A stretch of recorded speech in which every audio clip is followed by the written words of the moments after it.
Hey guys, welcome to Tutorial Guru. Today I'll be learning how to upload photos on Picsart, and now let's dive right in.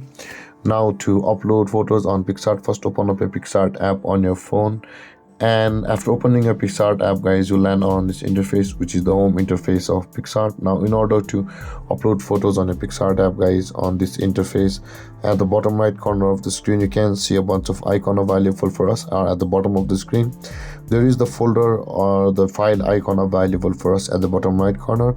Tap on the folder or the file icon at the bottom right corner of the screen and you land over here. Now in order to upload photos in Picsart, tap on the plus button available for us over here at the bottom right corner of the screen and tap on the upload button, and then this kind of interface will load where all of your photos will be shown to you.